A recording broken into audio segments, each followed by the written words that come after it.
Aloha everyone. So since the last video I posted, I was getting a lot of questions about shadow work because now is the time to be doing a lot of self-reflecting, and that will involve working with our shadow just as much as our light. And I just want to first clarify that shadow work is not apart from light work. They are one and the same because we are multidimensional beings and we are dual by nature. We are made of both light and dark. You cannot grow and heal without one or the other. You need both to fully integrate to your wholeness. It is all about embracing both. And even your shadow itself is made of both light and dark aspects. You may have heard or been told that your shadow is any negative parts of you that have been denied or ignored, but it is much more than that. It can be very positive as well. For instance, if you have psychic gifts and abilities, but you are afraid of them, you reject and deny them, then it suddenly becomes a part of your shadow. Your shadow is a actual being that holds all the stuff that you are not ready to face. It holds all the parts of you that you have rejected or pushed aside, and your shadow shows up when the time is right for you. Your shadow will always show up when it's time for attention, for clearing, and it would never show up until you truly are ready for it, when your energy is ready for that shift, because it is there to help you shift and create the change in order for you to grow and evolve. So there's no reason to fear your shadow. Your shadow is there to work with you and for you, and it's always there to remind you of your light, of your inner power. So working with your shadow is a very, very, very powerful step towards your spiritual growth. And it truly is more than just all your experiences that you've ever had. It is an actual being that holds all of the emotional wounds or things that you are not able to handle in your present current reality. It will hold that for you until the time is right for you to face it. So your shadow truly is there to help you. What a wonderful gift it is to have your shadow, because let's say you just suffered some sort of trauma from abuse or growing up or rape. How can you possibly function if you're constantly having to be feeling that hurt and that pain? Your shadow is carrying that temporarily so that you can survive. It's there to help you survive and push through and press on, and until it's time for you to face it, when you're truly strong enough to really take care of what needs to be taken care of so that you can rebuild yourself and heal. How do you begin to do shadow work? For me, I personally feel like your shadow will come to you when it comes. You don't have to seek it. It's going to show up when it's time. But sometimes you can feel its presence and you don't recognize what it's trying to tell you or what the current issue at hand is for you to confront and face. And that's when meditation comes in. I love to meditate and tune into my higher self and work with my higher self to connect with my shadow, ask my ego to step aside, because a lot of the times if you constantly deny and reject these parts of you, you give away your power to your ego. And when your ego takes over and takes over your shadow, it can be a very destructive thing. It can create blocks in your life, and you don't even realize why you're having a hard time moving forward, or it can even gets you to project your issues onto other people and you don't even realize it. And so connecting and working with your higher self is key in doing your shadow work.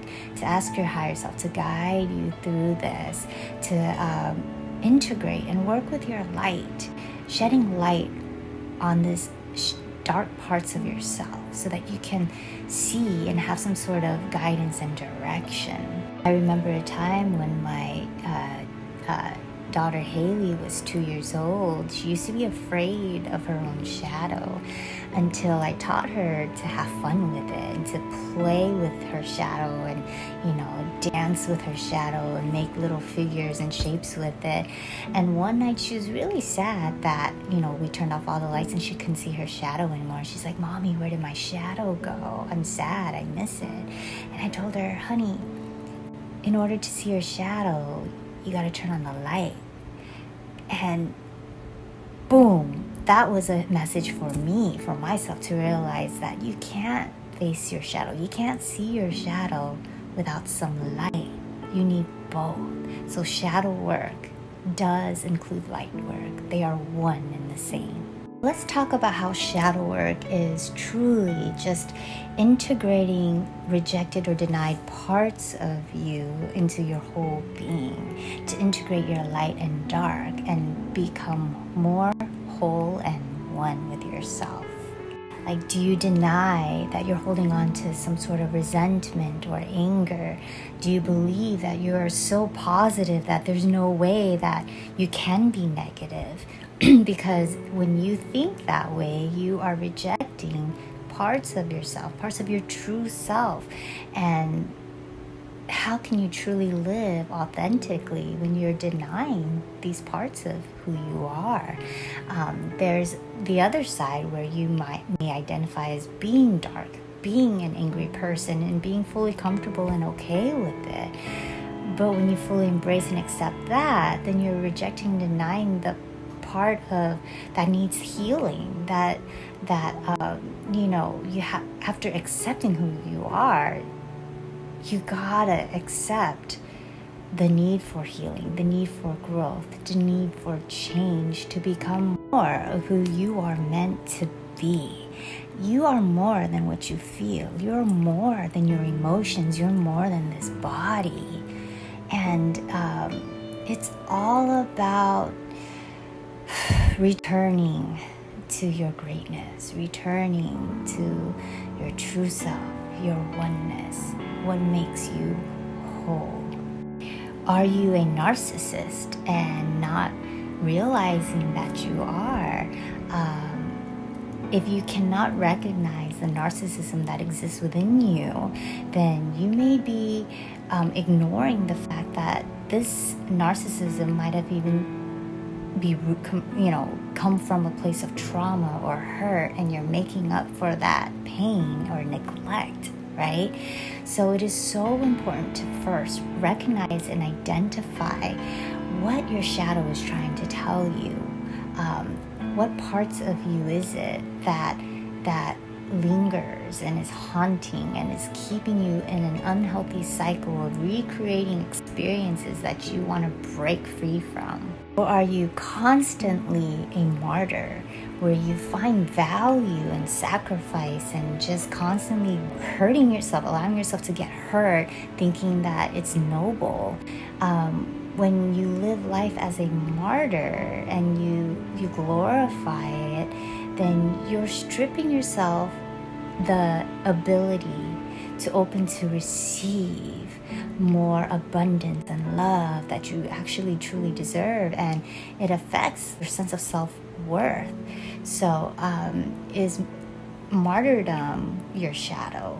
It can also be harmful to others, because that's when you start to have a sense of expectation, where you think, okay, I sacrificed all this, I did all this for you, and you're not grateful, you're not, showing enough gratitude. It's like you glorify yourself as a victim, and then you expect others to I guess glorify you for it, or show some sort of gratitude, or make it right for you. And that takes away the true essence of what giving is all about in the first place. You're supposed to be giving from a place of love, not sacrifice. And you do it from a place of immense joy and an overflowing heart of abundance and appreciation. It's not to say that in giving it doesn't require some sort of sacrifice. Sometimes it does, but when it's all about the energy you put into it, it's all about where your mind is. It's like, are you focused on the lack, the sacrificing feeling, or are you focused on the love itself and the joy of giving, of doing something wonderful for another human being that is meant to just spread joy and fill yourself up with joy, not lack and hurt, because you don't want to imply and instill a sense of guilt in the other person, right? I grew up with a mom who is so compassionate and loving, but it always comes with a sense of guilt and a little bit of shame. Like, she taught me to feel guilty almost anytime someone wanted to give me something and I'm receiving. Like, I have to receive with a sense of guilt, like, oh my God, you really shouldn't have. And instead of just feeling fully grateful, you also have to feel sorry for receiving, but I look back and I understand, because that's how she is. She gave from a place of love, but it also came with a sense of sacrifice. And I think it's a cultural thing, but it doesn't have to be like that. Love is abundant, and it's supposed to be about aloha. Love is an energy, and it can be tapped into, and it can be shared and created. But I think my mom came from a place that was deeply wounded too.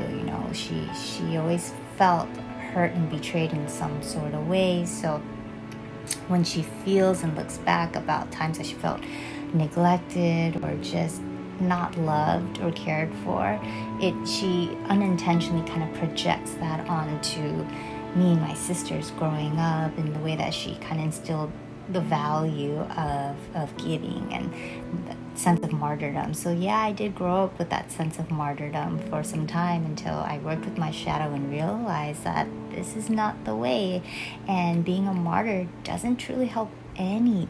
You help people more when you are whole and complete, and giving from a place of high vibrations. You gotta fill your cup before you can fill another's cup. So that was a part of my shadow. And then there's also the positive parts of your shadow, the light parts that holds your gifts and talents. Like, are you rejecting and denying parts of you that hold you back from fully embracing those gifts? For instance, if you have psychic abilities, but you are not ready to admit that, you fear it, or it goes against your beliefs, or how you were raised, do you deny and reject that you can hear voices or see things, or if you receive visions in your dreams, do you reject and deny those parts of you? I grew up going to a Christian school, kindergarten through 8th grade, and then a Catholic high school, all 4 years, and every Sunday I would go to a Buddhist temple. So you can see all the different beliefs that I was surrounded by, and a lot of the teachings are against, practices like witchcraft, or saying psychics are dangerous, or it's all satanic worship or whatever. So for a long time I did kind of push away my gifts, or ignored them, or repressed them, or was afraid to talk about them, because I was afraid I would offend a friend. I was afraid that people would be afraid of me. So yeah, it took that's probably why I had like a series of different awakening stages. But it finally showed up strongly when I was ready for it, and I fully accepted and grew into it and felt more comfortable in my own skin. And my shadow showed it to me. My shadow delivered it through physical health issues. It just brought out my gifts even more, because I had to turn to my gifts to overcome those physical health issues. And that was evidence. That was my need for evidence. I needed to take what was faith and finally make it my truth to share, my truth to give, and my way of healing others after being able to heal myself. So as you can see, your shadow can truly hold both your light and dark aspects. And right now, my current shadow work surprisingly involves me to revisit an old part of myself that I had ignored when I became a mother. And that part of me has everything to do with music. I stopped singing, I stopped writing, I stopped playing the piano and the guitar because there was just no time for that. I was fully invested in another human being, and now I have two. And my physical illness returned because my shadow was showing me that I lack self-expression, that this was a big part of who I was. It was a big part of my identity. For as long as I've known myself growing up, my dream was to find a career in music, to make a difference in this world through my songs. I aspired to be like a superstar. I was always in the recording studio. I would practice 6 to 8 hours a day straight. I would even skip meals just to get in more time with my music. I loved it so much. I was so passionate about it that it ached. My entire body, my soul, my spirit would ache and yearn for it. But I realized that I guess I have kind of denied or forgotten that part of my identity, because when I met, Grammy winner Miguel, the R&B singer, I didn't even tell him I sang. I introduced myself as a healer, as an energy worker. I gave him a Christos larva kite, and I shared Reiki with him. And we talked spirituality. I didn't even mention that I sang. I met Tamia, and I presented myself as a vocal coach, because at that time I was teaching. I didn't even tell her that it was my dream to be like her and to one day rock the stage the way she did, And I've seen it. I've seen myself meet these stars in my dreams years ago. And it just, when it came true, I didn't fully introduce myself as everything that I truly am. And that's because there were parts of me I rejected or denied for a reason. Because I didn't feel I was completely worthy of it. Or I felt like I was just at that time in my journey where I'm focused on other things. But when you focus too much on one part of you, you're missing out on all the other parts of you. And so I love shadow work because it's all about reflection, and it's all about integration. It's all about bringing all those parts of you back together to make you, more complete. So when you work with your shadow, I invite you to treat it as working towards your expansion. Expand yourself. Keep growing. Keep evolving. And heal on multiple layers of you. That as you're healing in this present life, you are also healing multidimensionally all the other lives that you've ever lived. Talking about past life events. It's just so powerful what you can do. So if you have any questions on how to begin shadow work, or if you have any questions along your journey, please don't hesitate to reach out, DM me, call me, however, whatever way you know how to reach me. Okay.